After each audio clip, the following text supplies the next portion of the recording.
Hello, and welcome to Us versus HPV, the webinar series taking place from January 22nd through January 28th. I am Reed Mergler, the moderator for today's talks.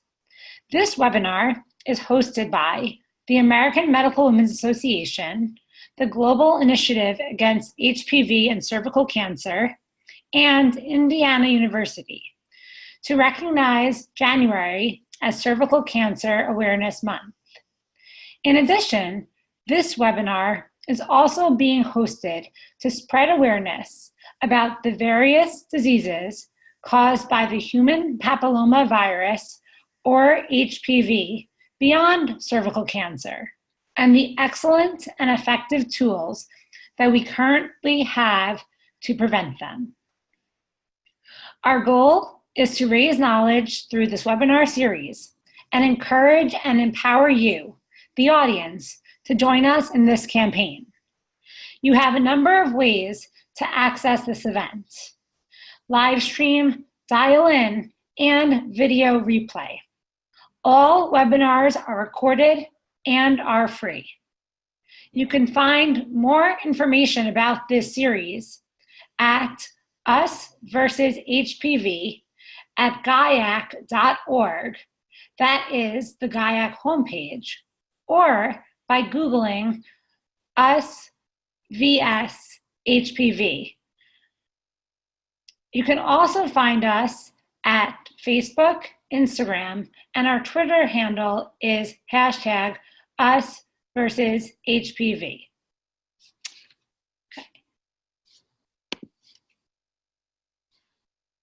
Next. Okay. A big thank you to our supporters.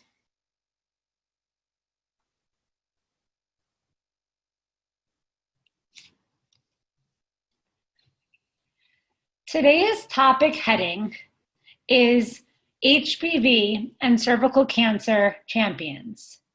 We have 5 speakers today, and we will then open the floor for questions and answers. You can submit your questions at any time, starting right now through the Q&A icon that you will find at the bottom of your screen. Selected questions from today's topic will be answered live during this session. All handouts are available through the chat box icon, also seen at the bottom of the screen. A link to them will also be emailed to you after the webinar. I am the first speaker for today, and the topic is Youth Against HPV, Engagement and Empowerment.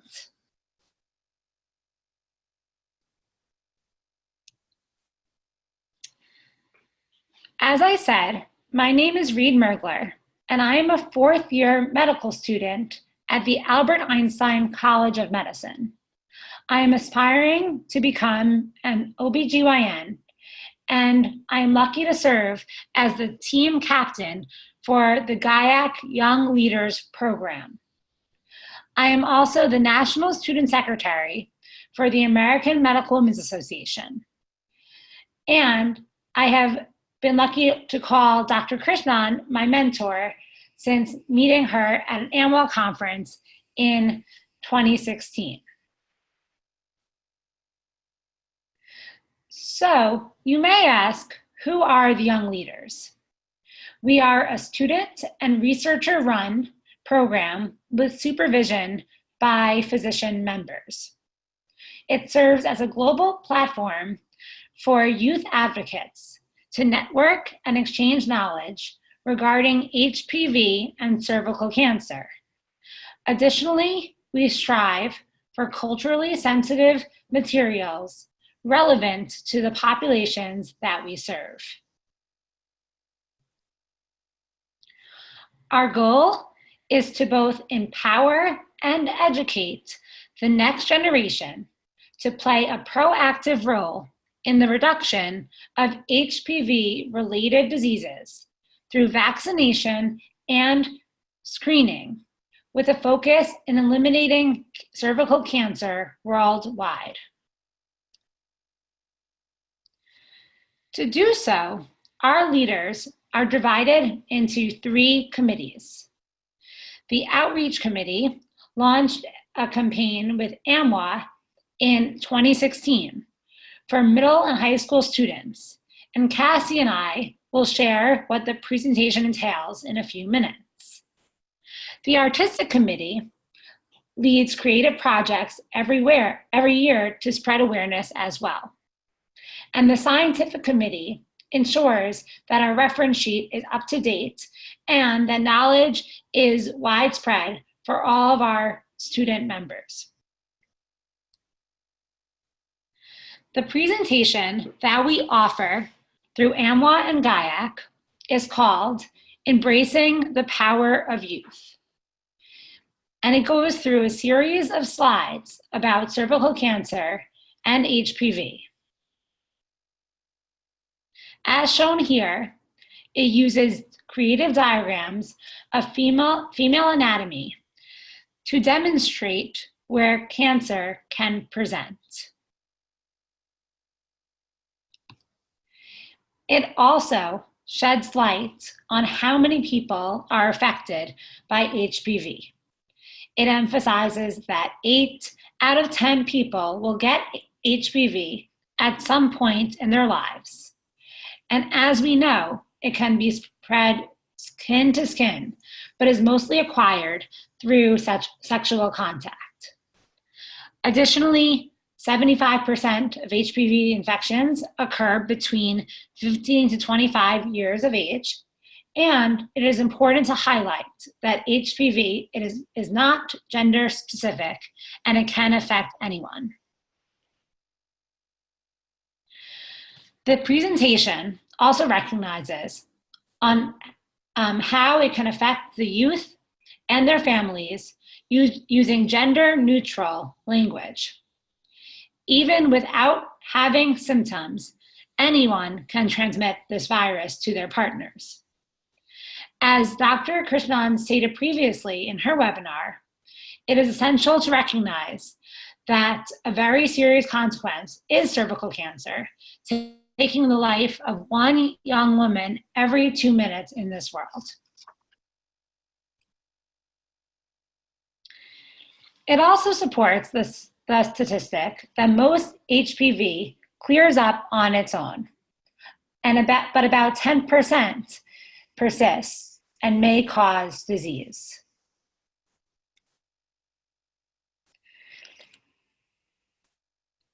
The HPV vaccine prevents most cervical cancers and possibly prevents many other HPV-related cancers in both males and females. According to the FDA, the vaccine can be given from ages 9 to 45 years old. But it is very important for students and families to know that it works best when given to children between ages 11 to 12, when the immune system is strongest and when exposure to the virus is least. So this presentation really encourages children to talk to parents and their doctors about the HPV vaccine and to invest in their future health. To end the talk, we emphasize reminding family members to get the Pap test, spreading the words about the vaccine, and even starting a club at school to help spread this important message. Thank you so much for listening.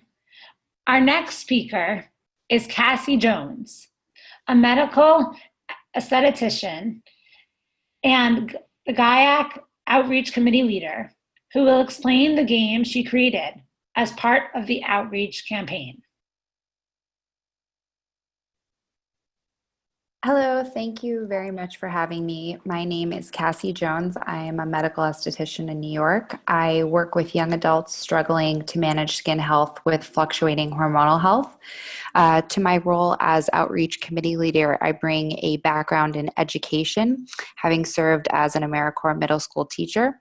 My interest in supporting sexual and reproductive health education is owed greatly to the time that I spent as an educator, my work as a maternity doula, and most importantly, my role as an advocate and member of the LGBTQ community. My time working with GAIAC has been dedicated to building the education component to further the organization's outreach and efficiency. Part of my role has been dedicated to writing a curriculum that includes non-binary language, which connects all youth to the importance of building HPV and cervical cancer awareness, as this virus is partial to no gender identity. In order to share this message, I developed an interactive game that leaves a lasting impression, one which can easily be shared with peers and family members. This game is meant to familiarize students with how vaccines, specifically how vaccines are influencing students or influencing, give me one second, how vaccines generally function. And since the workshop focuses on cervical cancer prevention and HPV awareness, the game aims to explain how specific cancer-causing HPV types are introduced by a vaccine to the human immune system in order to later prevent infection. This game can work with any class size. If there are more students than cards, students can work in groups or pairs. The premise of the game is to show how vaccines prepare our body for exposure through the creation of antibodies. The game was designed around an analogy comparing vaccines to mugshots and viruses to offenders. Like an officer bringing an offender in for a mugshot, a vaccine gives the body a picture of potentially harmful viruses that the body must remember. The human body is very smart and only gets smarter as we grow. The body encounters so many invaders every day, some harmful and some harmless, some familiar and some unfamiliar. So to protect itself, the body builds an immune system by remembering the unfamiliar invaders. Now you might ask, how can the body keep track of so many invaders? As our body is introduced to so many different viruses through vaccines, after conquering what would be best described as a small battle, our immune system prepares itself for any future encounters by remembering the look of that specific virus. New antibodies are created and given only one job, and that is to look out for the mugshot should it reappear. Through this game, you will learn how specific the body is when cataloging, identifying, and attacking harmful viruses.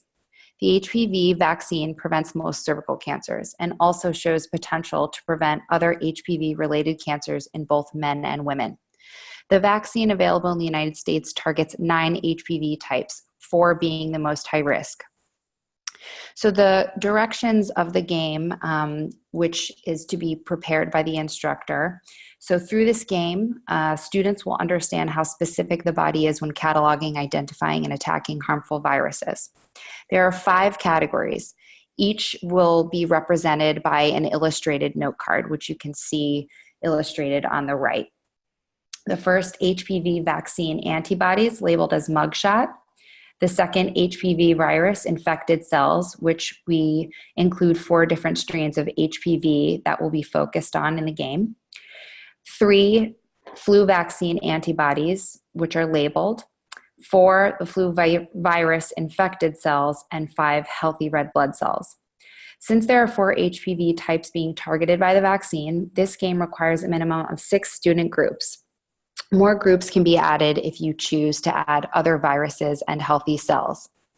So the first step is to create note cards that clearly mark group type.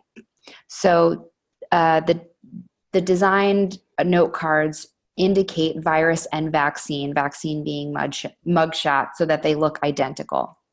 In the first and second category, the most harmful HPV virus types are targeted by the current vaccine, types 6, 11, 16, and 8. Categories 3 and 4, you choose a flu virus with a complementary mugshot card. You may also choose another virus or add viruses if the group is larger and you want to give the game variety. Category 5, you create healthy red blood cells, and the number is up to you and also the type. And you may choose to create healthy skin cells or healthy lymphatic cells, for example. These cells will stand alone at the end of the game to show students that the vaccine process is a highly specified one. The immune system prepares the body with cells with only one job, and that is to identify the mugshot, attacking only the image that matches and nothing else. The students are split into groups, handed out the marked cards with illustrations face down, making sure that the students have their group before they receive the note cards. When groups are created and cards are distributed, students flip over their card and then have the mugshot card holders only circle the room to find their match. Make sure that when students find their match, they stand next to that student and signal that they found their match. They can give you a thumbs up or a hands up.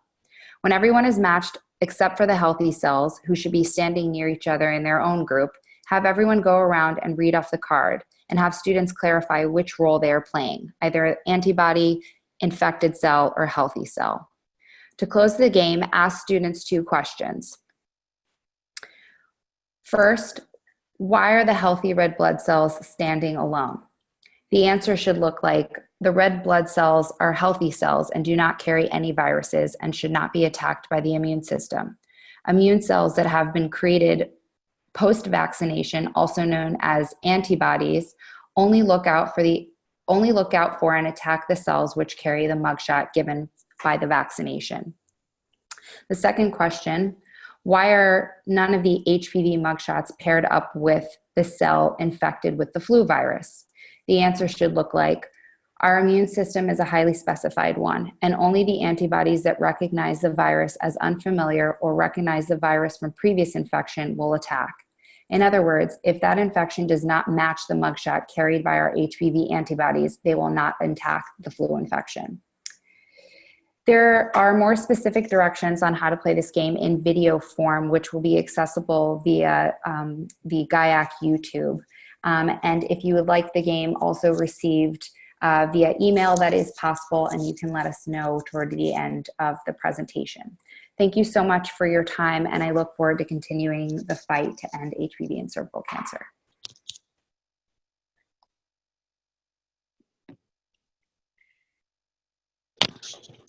Thank you so much, Cassie, for that lovely demonstration of the game. Our next speaker is Olivia Roy, a fourth-year medical student at the Northeast Ohio Medical University and the GAIAC Artistic Committee leader, who will explain the different creative projects. Thanks, Reed. Hi, my name is Olivia Roy. I'm a fourth-year medical student at the Northeast Ohio Medical University, and I'm also aspiring to be a future OBGYN physician. I'm currently the leader of the GAIAC Arts Committee, and I was the former chair of the National Studio Amor Arts Committee.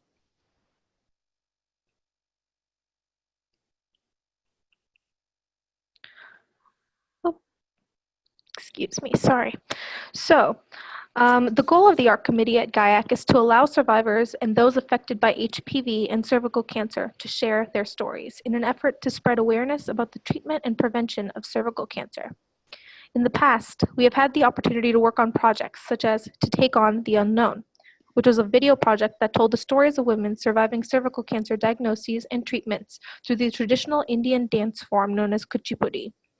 This was in conjunction with the Asim Kala initiative, which was formed by the previous leader of this committee, Dr. Shilpa Dharmvimula. This past year, we worked on a project called Love, Pap Smears, and HPV Vaccinations. For this, we brought together family, friends, and partners to give their take on what it is like being diagnosed with or having someone close to them be diagnosed with cervical cancer in order to encourage the public to get screened for HPV. Now for this year's project, it's called Thrive, Artwork for Survivors by Survivors.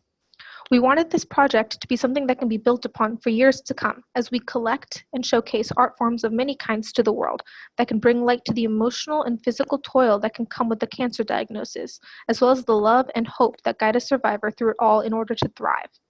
We are currently accepting submissions to showcase, and you can email us at artgaiac@gmail.com and visit us on Instagram at art_gaiac. GIAHC. That's at art_GAIAC. Thanks.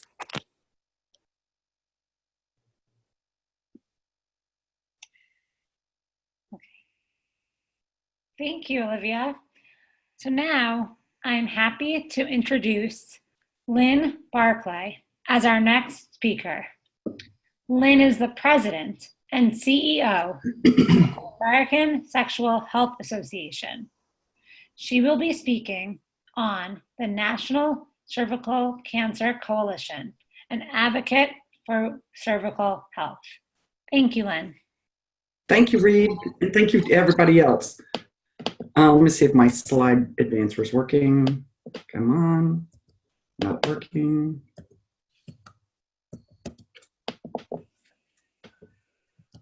Okay, can you guys advance my slides for me?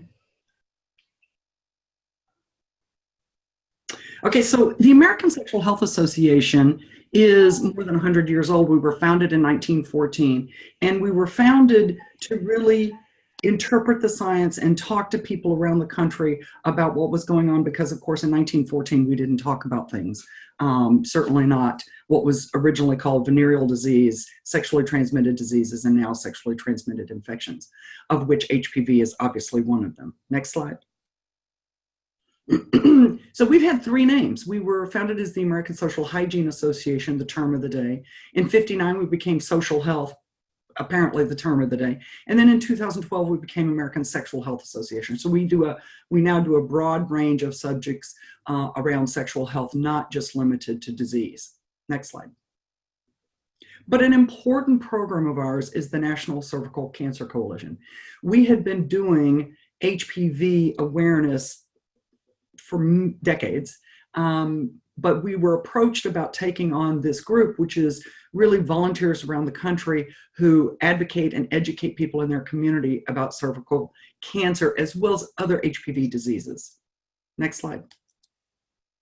So we have about 49 chapters around the country. So these are volunteers who very often they've had cervical cancer or cervical health issues, or they are relatives of someone who did. We have a husband who did, so we've had several different people there. We had some chapters have more than one leader, so that's why we have 51 leaders. We're in 29 states and the District of Columbia, and growing every day.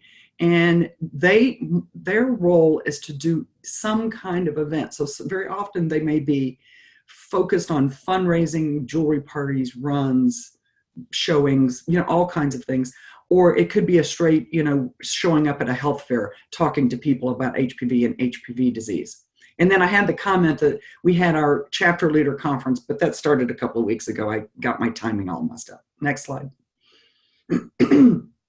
One of the things that ASHA does as part of our promise to educate is we have a lot of print materials. If anybody ever needs a topic, they just kind of come ask us. And all of our print materials are also in Spanish. Next slide. We also have websites though. So clearly this is the NCCC website. And each website is tailored to a different group, a different topic, etc. This one is obviously HPV and cervical cancer. So lots and lots of people visit these sites and gather all kinds of information every day. Next slide. We're also integrally involved in the HPV Roundtable, which is run by the American Cancer Society. And so they're of course an important partner. I saw that they were one of the partners in this slide series, webinar series. And so they are really moving the dime or moving the needle on the subject of HPV. Next slide. We also do HPV provider education. We originally thought of ourselves as really just focused on, or primarily focused on the public, but what we found is that it's not that simple, and that we really need to be talking to all of the players. So we actually talk to policymakers. We talk very frequently to the press to get the story straight for them, and then we said, okay, let's do more with provider education. So we've done quite a bit of CE, CME, enduring, etc., live and enduring kind of trainings, and are in negotiation or in discussion to do some more as I speak. Next slide. I mentioned media relations. I was trying to figure out what were the ones that would make the most sense. So we get calls frequently, probably every day or every other day. If something hits the news, then we get slammed with a lot of questions. But we also do a lot in the social media sphere, and we're working hard to figure that out. But we have some really great success with Twitter and with Pinterest. Pinterest was a tough one. We're digging in with Instagram. We do a lot with Facebook. But one of the things we also did was we started a program called ASH ambassadors. And so ASH ambassadors are volunteers around the world who talk to their social media network about all things sexual health. But then we said, let's take that to a narrower viewpoint and do only HPV and cervical cancer. So we started a group called NCCC Ambassadors. If anybody wants to sign up to be an NCC ambassador, it simply means we send you messages that you can use, don't have to use, you can use your own messages, that you send out positive messages to the people who will see what it is that you have to say and likely respect it, because we know we respect what our friends tell us over many others. Next slide. So I don't think we're taking questions now. That was my mistake, so I apologize. So next slide. So I have the great honor to introduce to you Bobby and Allegra Woodard. These are two of our chapter leaders, and I'm not going to steal their thunder by telling you what they do, but they are our go-to people very, very often, and I wish I had about, I don't know, a couple hundred of them just like them. So take it away, Bobby and Allegra. Greetings, everyone. Thank you. And I volunteer as NCCC chapter leaders. We're passionate about helping others because we understand firsthand what it means to be diagnosed with a disease that kills women in the US each year. The majority of our efforts are focused toward providing support, raising HPV awareness, providing educational resources, and other crucial information to survivors and their families. We also share our story with future healthcare providers when we present at colleges and universities. Learning about my cancer diagnosis crushed me. I underwent surgery and embarked on a slow and lengthy road to recovery. The life-saving surgery eradicated the cancer, but the procedure also launched me into full menopause at the age of 36. The idea that I may not have a chance to see my teenage daughter graduate from high school and losing the essence of what I believe made me a woman was devastating. The relationships with my husband and my daughter were altered immediately. I was no longer the same. Outwardly, all seemed familiar, but the inward devastation turned my world upside down.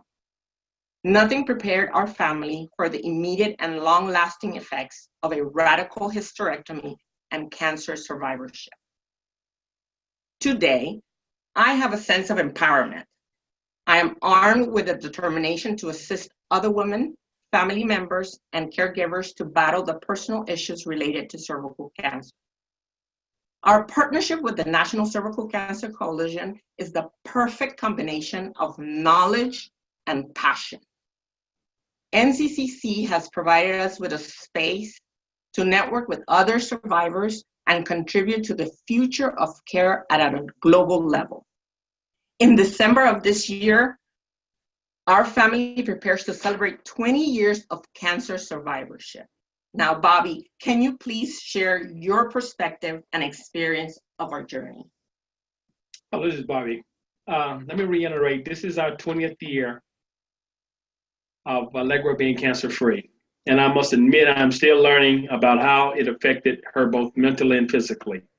It has been difficult for her to discuss some aspects from her diagnosis, operation, and the adjustment to the changes that occurred in her life after the operation and the diagnosis. During her initial diagnosis, I must confess, it was trial and error on my part, mostly error. But I was determined to hang in there and do whatever was necessary to support my wife. What I realize now is that I did not have a clue. And frankly, 20 years ago, the military environment was not a wealth of knowledge. What I've learned throughout this process is that the prognosis of cervical cancer is not only an issue for women. The husbands, children, brothers, sisters, and loved ones in the immediate circle all suffer. Not the physical pain, but we all share the emotional and physiological scars of a diagnosis of cervical cancer. I have learned that more men need to step forward and learn how they can help other men be better supporters for their loved ones. Without bringing this cancer out of the darkness and into the light, it will remain for some an embarrassment and continue to stigmatize women diagnosed with cervical cancer as not being complete women. I must confess, my wife is one of the strongest women that I know, but it changed her. And I and my wife, we go out each and every day trying to help others who are diagnosed with cervical cancer live prosperous, remain married if they are married, and have some self-worth about themselves.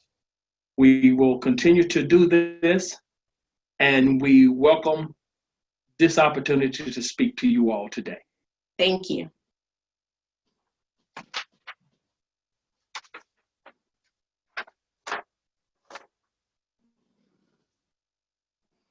Thank you so much, Allegra and Bobby and Lynn, for sharing your story and sharing the facts about the organization. We have a few minutes for questions and answers. And I see that some posted in the Q&A, and I greatly appreciate that. At this time, we will focus on the Youth Leaders Program, instead of focusing on the vaccine details themselves. And please refer to the webinars last week for those details. We had a question about criteria and qualification for students to become part of the program. To become part of the program, it is important it is open to all medical students, nursing students, pharmacy students, and any other students in healthcare. It is also open to college students interested in health or a healthcare-related career, and they can approach us and we will follow up with them for more questions. The presentation is for these qualified students to take it to middle and high schools to present it to those students there. And it has been given in different cities such as New York and in Portland, Oregon as well. Thank you.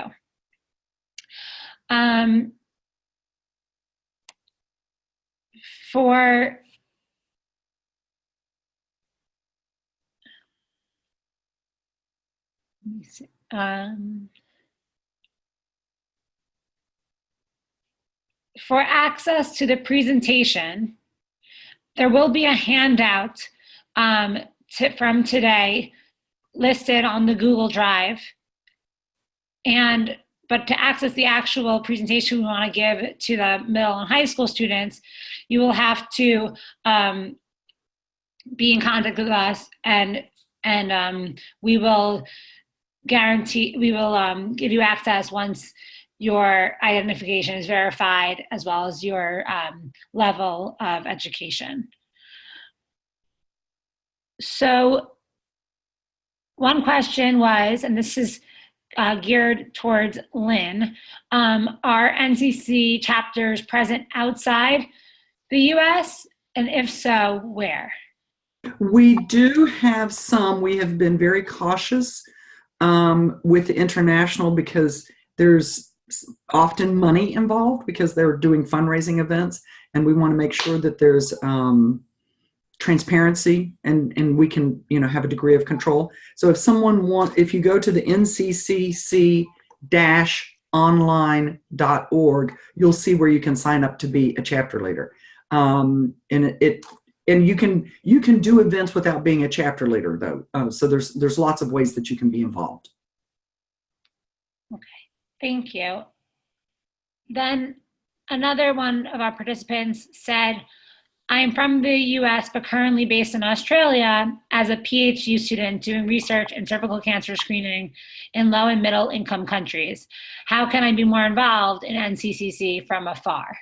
Yeah, like I said, I think if anybody wants to reach out through the NCCC website, those emails go straight to my staff, and they're going to let me know if they've got something out of the ordinary, and then we try to figure it out. So I don't foresee a problem. And as I say, you don't have to be a full chapter leader because there's requirements to be a chapter leader. We don't let to be frank, we don't let just anybody say they're a chapter leader. We have expectations. So, but if you, for whatever reason, we have people who say, I don't want to be a full chapter leader, but hey, let me run this education event. And we're thrilled about that. Okay. And then also, can you just clarify what specifically do the NCC chapters do? So once you sign, hey, Allegra, do you want to answer that? You may be better than me, although I'm totally happy to do it. Hi, Lynn. Yes. So as the chapter leader, we are required to establish a yearly plan. And in that plan, you will specify the type of activities that you will be engaging with the community during the year. It keeps us accountable of the process that we're doing, and we have to register before and after each event. For example, I partner with the George Mason University Department of Health, and we have a presentation of a documentary, and we do this once a year, and future care provider students attend the presentation, and after that we answer questions. Normally we present a panel of experts. The panel of experts include survivors, includes nurses, doctors, also we have an opportunity to interact with the students, and they ask all sorts of questions. We share the printed material with them, and we do that once a year. You may want to add some more to that, Lynn. As I said earlier, the limits to the type of events that you can do are your imagination. And so when someone reaches out and says, hey, what's a good idea? We have plenty of people who can give someone great ideas. I mean, we have one chapter leader who her sole event, besides she's a healthcare provider, so she does education events that are in that space. But we have these little silver bracelets, cancer bracelets, and she walks around and talks to people about the bracelets and cervical cancer, and then they buy them, and that's her fundraiser. So there's an enormous array of opportunities to be involved, that whatever it is that meets you where you are and what you need. Hi, Len. Also, if I may, our chapter has created a chemo care package that we deliver to Life with Cancer once a year, and that's a way of reaching out to our community as well. Mm-hmm. And we love that. Great, thank you so much. So this is geared towards Olivia. Where can we get access to the cervical cancer artwork from survivors? Hi there, thanks for the question. So we will be posting the artwork on the Instagram page, which was actually just started about a month ago. So we're in the process of bolstering that. So any artwork that people are willing to submit to us would be very welcome, because we want to try and get that out there. But currently we do have the past projects on the website for GAIAC, which is www.gaiac.org. And if you go on there, you can find the past projects on there as well.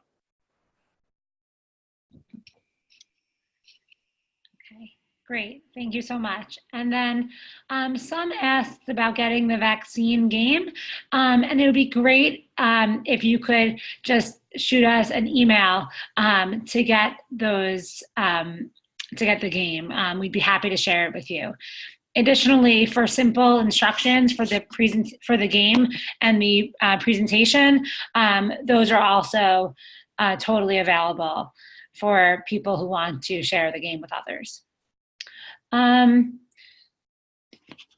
just to clarify about the presentation, it is to educate middle and high school students about HPV and HPV-related diseases, and it's to give them information and to empower them so that they're, like, in their own creative ways, can be part of eliminating the very first cancer for the face of this earth. We think this is very exciting for the next generation to be involved in.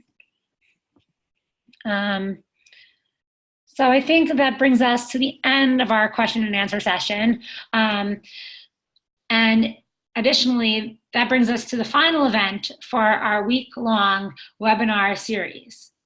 Please visit us on the GAIAC webpage for details on accessing handouts and recordings of the webinar series. We will now wrap up with a very inspirational movie called Lady Ganga. This short film is based on the story of Michelle Baldwin, a mother of 3, who died at the age of 46 from cervical cancer, just because she did not get a pap smear for 10 years. This film is an impactful, educational piece reminding us to get vaccinated and screened, and was one of the major reasons that I became part of GAIAC 3 years ago. In fact, Lady Ganga was screened over the weekend at the Raw Science Film Festival in Los Angeles, where groups of the audience from Hollywood were present. It is our hope that celebrities will also join us in the Us versus HPV campaign to eliminate cervical cancer worldwide. Thank you so much to everyone today for participating in our webinar series, and we look forward to you joining us in our HPV awareness campaign. Thank you again.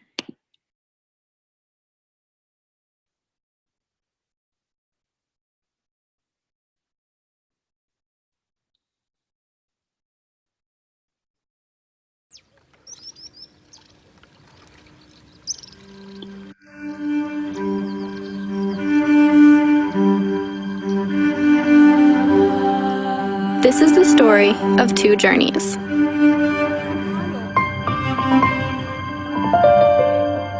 Separated by time and space.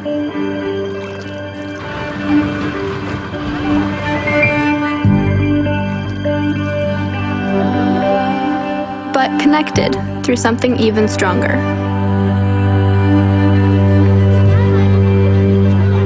Something that could save the lives of millions of women around the world.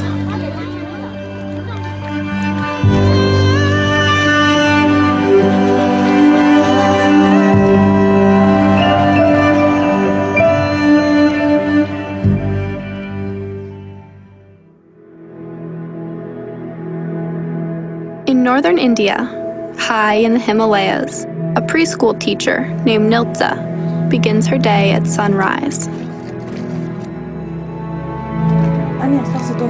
She works all day, every day, until well past sundown. Her 12-year-old son, Smala, lives 3 hours away from his mom in order to attend one of the top schools in the region.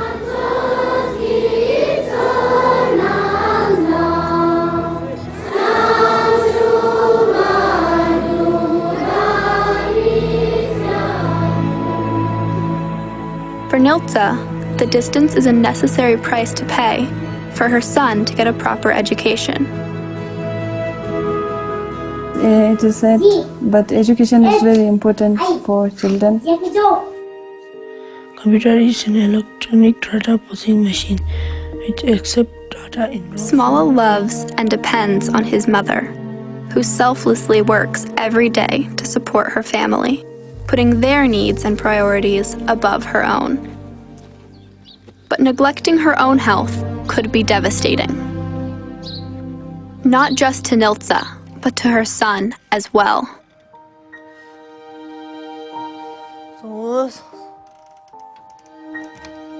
Nilza had no idea that even without physical symptoms, her body could be harboring one of the biggest killers of women in the world. And then she saw the story of Lady Ganga. The river Ganga in India is considered to be the country's spiritual lifeline. For Nilza, this was even more literal than she would realize, and it would link her and a woman named Michelle Baldwin forever.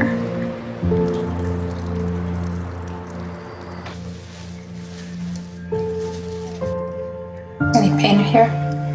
Yeah. Michelle Baldwin was a mother from the USA who was dying of cervical cancer. Once I start getting sick, how long does it take to die? She was given only a few months left to live. Shouldn't have to happen. I agree. Yeah. I just didn't get a pap smear. All right. So, yeah. So she decided to do the impossible. She would break a world record to help bring global attention to the disease that was killing her. Michelle left for India, a country she loved, to stand up paddleboard 1,000 kilometers down the Ganga in order to spread awareness about cervical cancer, which is caused by an extremely common virus called HPV. In India, 74,000 women a year die of cervical cancer. This cancer is 100% preventable. I'm here for the women who are voiceless. This is how Michelle Baldwin became known as Lady Ganga.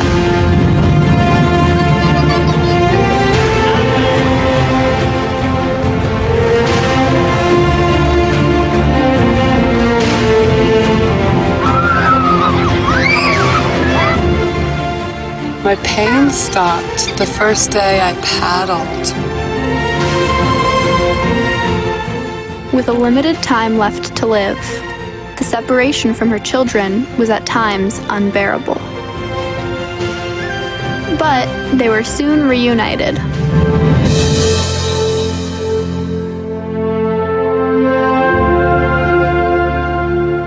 Along with her dream of educating women, Michelle also wanted to find inner peace. And even though she dreamed that the Ganga would cure her, it didn't. But it did give her a remarkable gift. It became very, very clear to me that I had been completely healed. That healing, though, is not incompatible with death.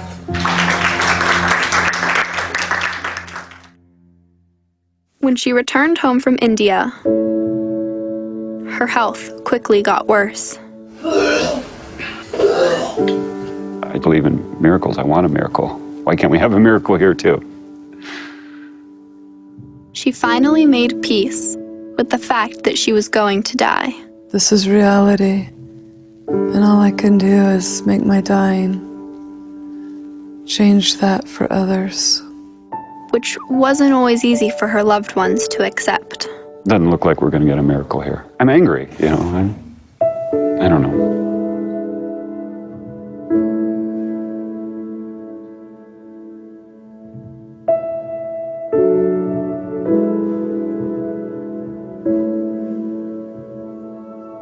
Michelle believed that her story could save lives, so she allowed filmmakers to show everything, with nothing off limits, because she wanted people to see firsthand that cervical cancer kills. It gives me peace to feel compassion for my body that's withering and dying rather than anger or despair. Yeah. It just all hurts.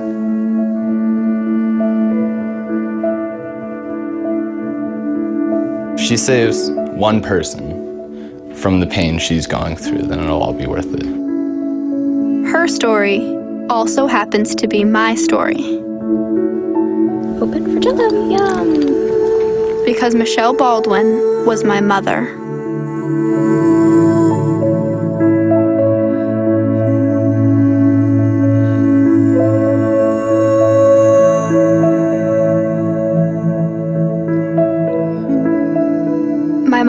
loved us very much and always made sure that my siblings and I had our proper health checkups. And she even had us vaccinated for HPV.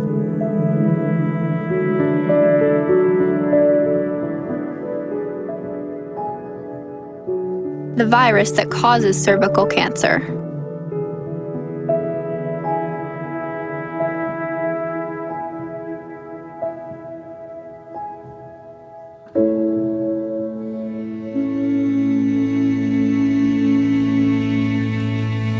Ten weeks after returning from India, my mother died.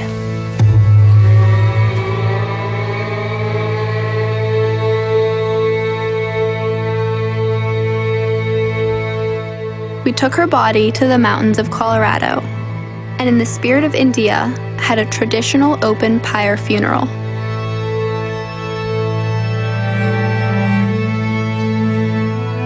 I tried to stay positive. She's been the biggest inspiration to me, and I think she's going to inspire the whole world.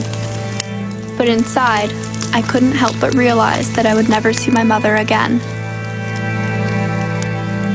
Her death left a hole in my life, and if she would have known the risks of ignoring her checkups, she would be here today, and I would have my mother. If no kids lost their mom from HPV, the world would be amazing. Because it's preventable.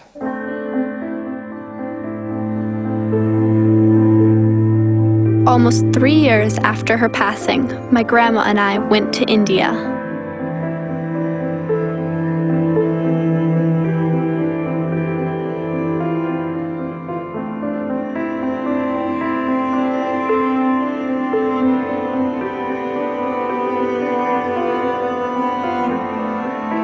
And we took my mom back to the river Ganga.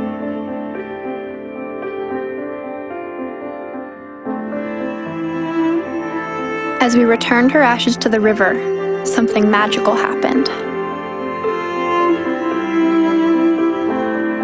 At the end of everything's the beginning of something else. Just 2 weeks later, not far from where the Ganga first starts as a trickle in the Himalayas, my mother's story was about to change the life of a woman she'd never even met. When word spread around Niltsa's village that there was a video about my mom's story in their language, many women came to watch, including Niltsa. After the video, they were told that a women's health camp was offering free cervical cancer screenings, just 3 hours away, where Smala, Niltsa's son, lives.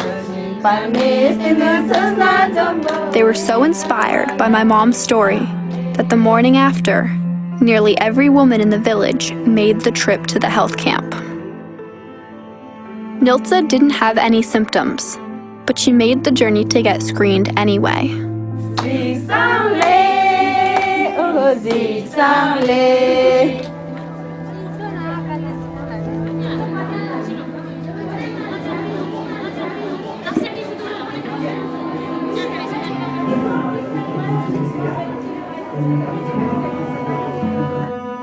And during her checkup, she got some unexpected news.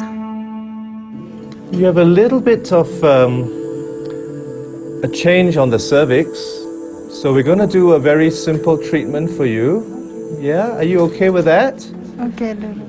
She had an advanced precancerous lesion on her cervix, which, if left untreated, could become cancer and might have eventually taken her life, like my mom's. 5 years, 10 years down the line, I dare not think what would have happened if she hadn't been screened. That's why I say it's one life saved. So this is what we took out, you see here? Okay, yeah? Okay. Fortunately, the doctor was able to take care of it with a simple procedure that same day. It's all finished, yeah? Okay. Thank you. You won't feel any pain afterwards either, okay? Just take some medication. Thank you very much. Michelle ngerang ma tukje che diring ngerang sos ama mangpek ngerang jaste ika tante spena ngarang ika ngerang jaste ma tante tukje che ngerang ma neje ches mena.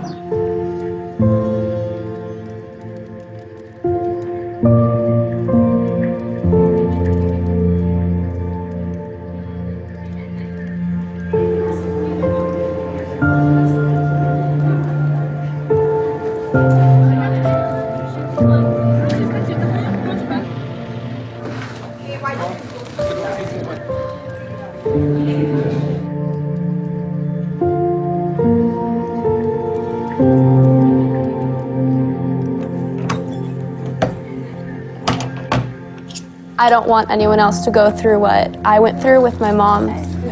And I think it's really important to give women access to that health care that's so necessary. I was 12 years old when my mom died, the same age as Smala. Nothing can bring back my mom, but knowing that because of her death, a little boy's mother was able to live means that she did not die in vain.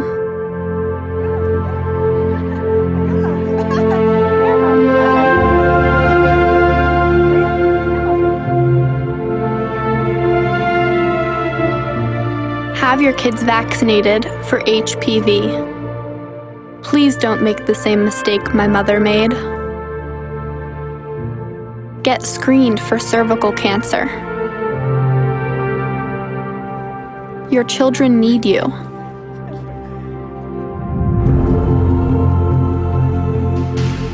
Help Lady Ganga become an international movement. Please share my mom's story and help us save lives.